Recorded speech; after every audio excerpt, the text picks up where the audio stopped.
Hello, everybody, and I welcome all of you to day 60 of our 1000 Dawns.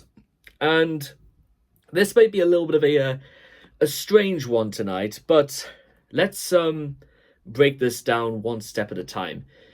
So, there's quite a lot of things I want to be able to cover in the next couple of days because as I've partake to mention quite a number of times so far this year, and something you're going to be here mentioning quite a few times over the next couple of days, it's the fact that guess what? We are now a whole quarter of our way throughout 2026, and guess what? Time is constantly moving and slipping away from us. But the problem is that as much as I keep saying it, and as much as I keep working to my own capacity, it's still I'm always still under the pressure, the cosh, so to speak. That is it too little? Is it far too late? And even for that matter, what good will it prevail me even in the end? And there's been a lot of things that have happened very, very recently, like in the news, locally as well as internationally. I mean, just to give you guys one example, when I was driving past Tesco's earlier today, they didn't even have the petrol station open, and that was because they couldn't even get any sort of petrol or diesel there whatsoever, and the prices have exploded. It's now gone up as minimum 16 pence more per litre just for unleaded petrol. 16 pence. And the price for diesel is even higher. And needless to say is that somehow over like the next couple of months, or for whatever it would take, because the reason why is that the Iranians, I think they want to be able to put like extra tariffs on people to use the Suez canals. The reason for it is pretty obvious. Is because of the carnage and the destruction in the wake of this revolution, they have to start making back reparations somehow. And oil reserves, like in Hudras and stuff like that, it's the most convenient way possible for the Iranians to start making some of their money back, so they can start putting things back together again. Which, to be honest, if anyone who has any sort of like larger history when it comes to the sort of things that happen during revolutions, because revolutions are not self-contained. They have very far-reaching consequences from you know what I mean, from the French to the Russian. By the way, guys, the Russian Revolution ended and almost immediately, because straight after the ending of the First World War, Russia was plunged into a very, very vitriolic and a very, very aggressive 6-year civil war. And the details of the Russian Civil War are very which finished just over 100 years ago, and some of the things you hear about, you can't quite believe some of the things you'd hear. However, whilst we don't really have the time to go over all that sort of stuff, what we do have, however, is something that hopefully will break a few boundaries, so to speak, to maybe explain where my fascination with time really first began, and for that matter, to talk about why it has persisted, and why, of all days, I've chosen today to start doing it, or at least to explain why. To answer the latter questions first, is that it seems about as good as time as any, and the second one is that, well, it's a little bit a longer one to explain, but let's do it anyway. So back when I was in secondary school, and it started round about this time 16 years ago, the then head of the whole school, he retired in the summer of 2013, who I will refer to herein therefore as Mr. M. Now, Mr. M was the tallest, probably the tallest man I'd ever seen in my life at that point, because he was just under 7 foot tall. And owing to the fact that he was, well, very skinny, it would suggest the idea that he was actually quite a lot taller. However, he had also very round, very sticky out ears, so it's kind of like he almost kind of looked like some sort of trophy in some cases. The only and I liked Mr. M. He was, but he seemed like the sort of the way the thing that I would describe Mr. M is that yes, he was in charge of an all boys secondary school. However, he always had the disposition and the way he would like walk with his hands behind his back and always keep his nose very very high up in the air. He always struck me as the sort of person who should have been teaching philosophy at, let's say, Corpus Christi, Cambridge, or the like. It seemed, you know what I mean. It's not that I didn't think he couldn't. So, it was a bit of a strange correlation. However, some people did argue that the school was run actually by the teaching staff and not necessarily by the very top from the head. But that would have to be answered by somebody who understands like the whole mechanizations and the political side of how secondary schools are run far better than I ever will. But one thing I will say about Mr. M is that I think he also must have had a very, very strong, because, well, ironically, because I think he like majored in geography, to my knowledge. But I also know that Mr. M just as much had a very, very specific, keen interest in time as well. Because once a year, round about April or May, he would recite an assembly using the lyrics to the song Plenty of Time by Connie Smith. A song written as far back as 1971, 55 years ago. However, it's something that he always paraphrased to us at least once a year before he retired. And it's one that's kind of stuck in my memory because it's the sort of thing that when it comes round to that time again, you sometimes, as you get a bit older, you kind of do pick up on stuff like this. Like, why are they telling us this? Or at least, if they're telling these sorts of things only once a year, then, well, maybe there's something in it. The sort of things you hear on very specific occasions. But for what they're worth, because it's not a particularly very long song, I'm actually just going to talk you through the song in the same way that Mr. M would probably do it. I got up on Sunday morning, went to the church at 10. I listened to the words I'd heard time and time again. The preacher spoke of simple lives, it seems he spoke of mine. But I was young, I have plenty of time. I walked on down life's pathway, living as I wished to live. How to beat the other fellow, how to get what life could give. Making money isn't sinful, having fun is not a crime. So I'll just wait, I've got plenty of time. Plenty of time to decide where I'm bound to eternal darkness or to heaven's grounds. I'm just a young girl, not yet in her prime, so I'll just wait. I've got plenty of time. Before I knew what happened, life seems had passed away, and millions stood before God's throne, for it was judgment day. Now eternal darkness beckons, and the name it calls is mine. But I thought that I had plenty of time. Eternity waits, I've got plenty of time. To think of all the days that Christ could have been mine. Now my chance is over, Earth's days have left behind. You and I have plenty of time now. I've got nothing but plenty of time. And the tale sounds relatively straight to the point.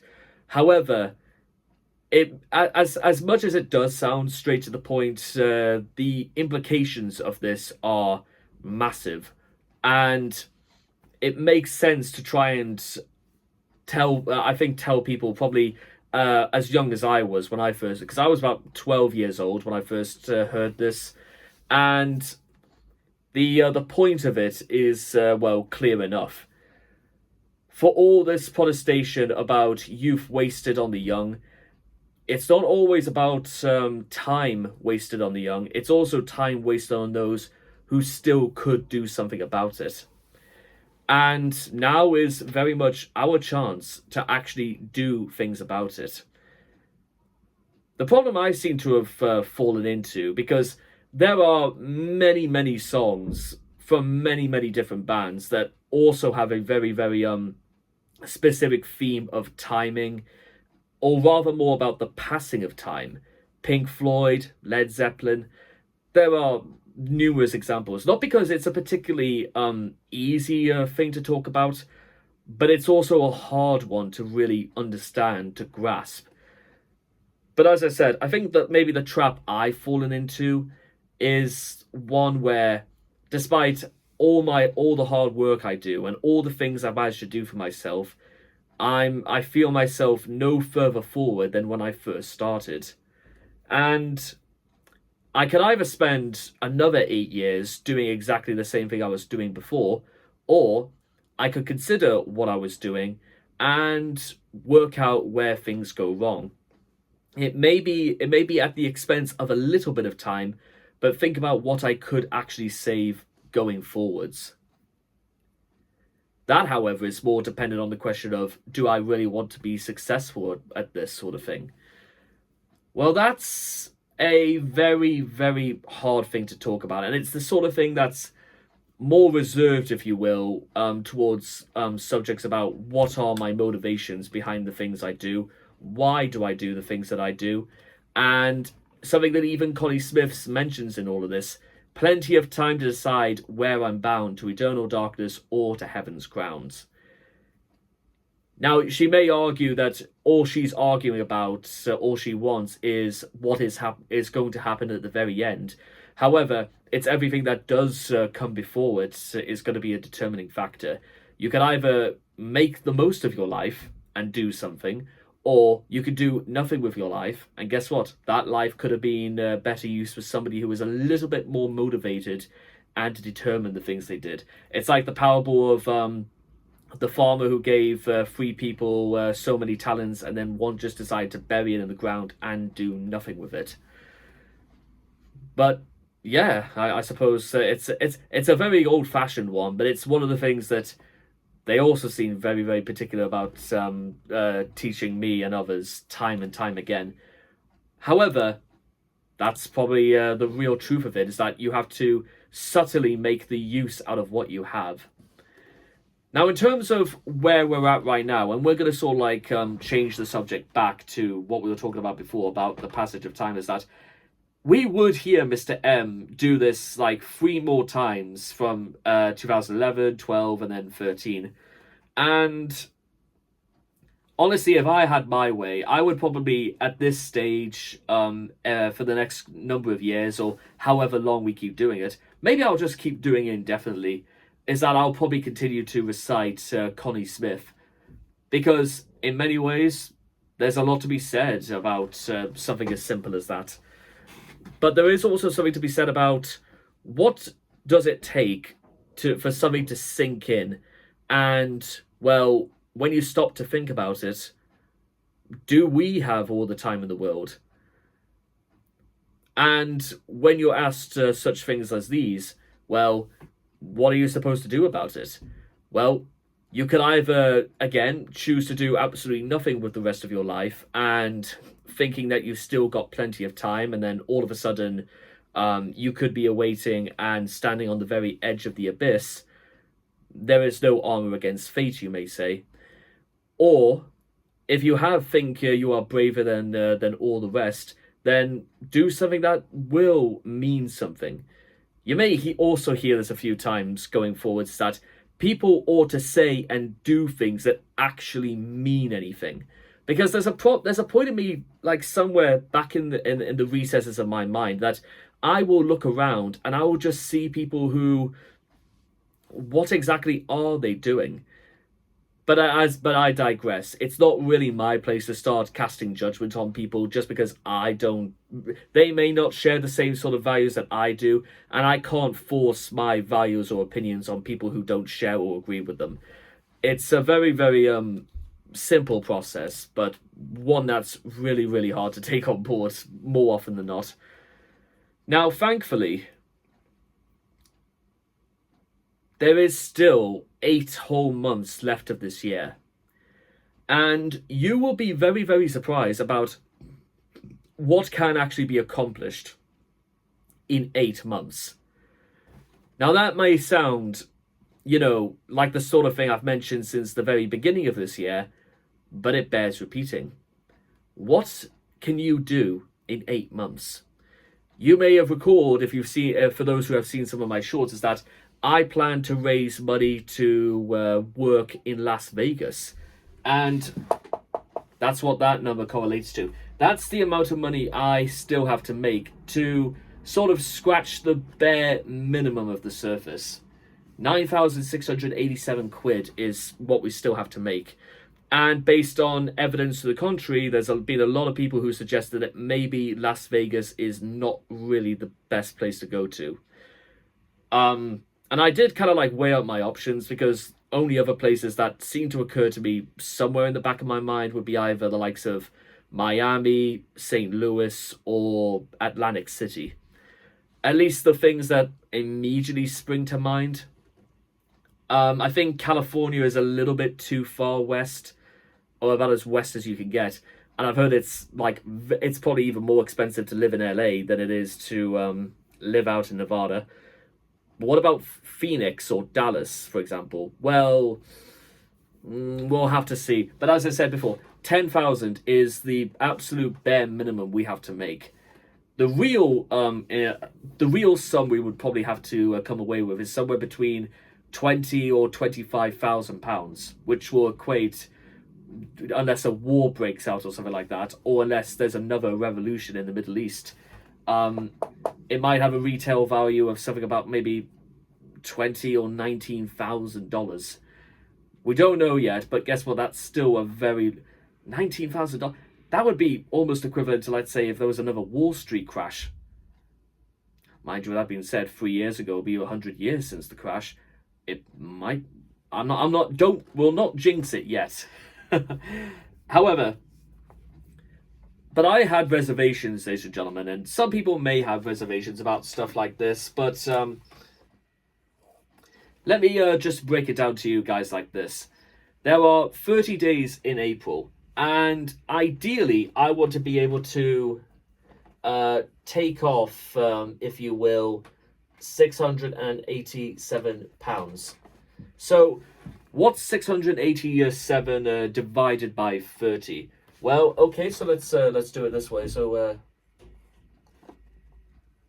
we'll put in 2, so it will be 2, and then 8 goes into 87. So there will be okay, so 2 and point. It's ideally we would have to put away something about the equivalent of about at least 22 quid and 27 pence just on average daily throughout the whole of April, just so we can make up the difference and get this down to 9,000. Now, but even then, there's probably some sort of gross miscalculation in there somewhere. Thankfully, however, I do plan on getting this number down to 9,000 by the end of this. But okay, so I've managed to put away £1,000 in the span of about 6.5 weeks. Not bad. Not bad at all, actually, the more you think about it. But the problem is that I feel like it's not really that sort of world to start thinking about counting pennies when you set the benchmark at minimum £10,000. So therefore, logically, going forwards, it will become a little bit more necessary, if you will, to like find more money from somewhere, which is not the hardest thing to do. Somebody has once famously said that there is nothing easier to get in this world than money. But, well, where do we get it from? It's a difficult one. But however, the only other way to do it is to, well, work for it. And let me tell you something right now. I am no stranger to work. I will work, I will graft, I will do whatever is expected of me within my capacity, and will make up the difference for that somehow. Even if I have to shorten my meal, if I have to eat less and do more, then we'll put this away. It's not elegant for what it's worth, but more often than not, this usually goes down by like 1 quid to 2 quid a day and stuff like that. However, if you do want to see a bit more of a more detailed explanation, I would advise you checking out the little short series I do, in which we do like countdowns to Las Vegas and stuff like that. Who knows? Maybe the Standard, or maybe Las Vegas will be a rather reputable real estate to live at during this time. Either way, as I'll end this video with this. I have said that getting through April is going to be. This is probably going to be the most difficult, probably the worst month yet, because this is where everything goes from here to here. We need to accelerate the process. We need to have more things to show. And more often than not, when people don't have things to show, guess what? Will people take interest if there's nothing to show? Sad but true, guys. It's just sort of the way the world spins right now. Thankfully, however, going forwards, I will say that this is still doable. I don't dissuade that for 1 second. What I do, however, have doubts for is, will it be enough? But we'll have to wait and see when that happens. But in the meantime, because I think I've talked and bored you guys enough, I will see all of you guys again next time. Thank you.